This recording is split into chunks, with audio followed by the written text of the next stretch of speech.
Thomas the tank engine has worked his line for many years and knows it very well. He knows every curve and corner like the back of his buffers. You know just where to stop, Thomas, laughed his driver. You could almost manage without me. Thomas had become conceited. He didn't realize his driver was joking. Driver says I don't need him now. You are lying, snorted Percy.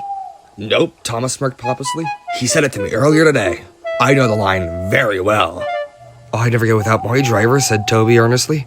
I'd be frightened. Puh, boasted Thomas. You're just a silly tram. I'm not scared. You're a silly tank engine for thinking that, retorted Toby. Maybe you should take your time to learn the line. It's called being responsible. Isn't that right, Percy? Running without your driver isn't responsible, it's stupid. Just you watch me tomorrow. I'll show you how stupid it is. Next morning, the firelighter came. Thomas drowsed comfortably as the warmth spread throughout his boiler. Percy and Toby were still asleep. Thomas suddenly remembered. Silly stick in the muds, he chuckled. I'll show them. Driver said I can manage without him. I'll just go out and then I'll stop and whoosh! That'll make him jump. Thomas thought he was being clever, but really he was only moving because a careless cleaner had meddled with his controls. He soon found his mistake. He tried to whoosh, but he couldn't. He tried to stop, but he couldn't. He just kept rolling along. He didn't dare look at what came next. There was the old station master's house. He had retired not long ago and was about to have breakfast. Horrors, cried Thomas and shut his eyes.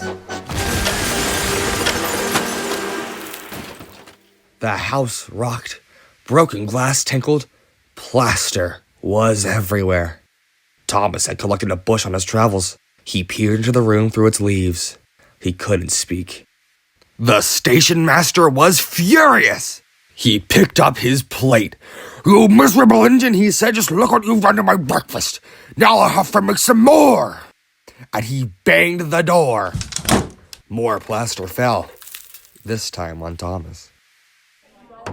Workmen propped up the house with strong poles and laid rails through the garden.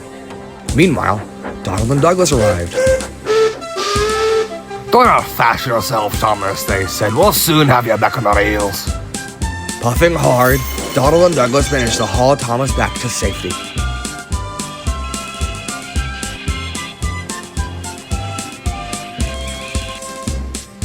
Bits of fencing, the bush, and a broken window frame festooned his front, which was badly twisted.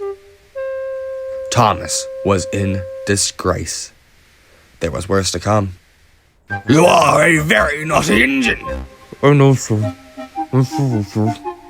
Thomas's voice was muffled behind his bush. You must go to the works and have your front mended. It would be a long job. Yes, sir. Meanwhile, a diesel rail car will do your work. Diesel, sir? Thomas spluttered. Yes, Thomas. Diesels always stay in their sheds till they are wanted. Diesels never gallivant off to breakfast in station masters' houses.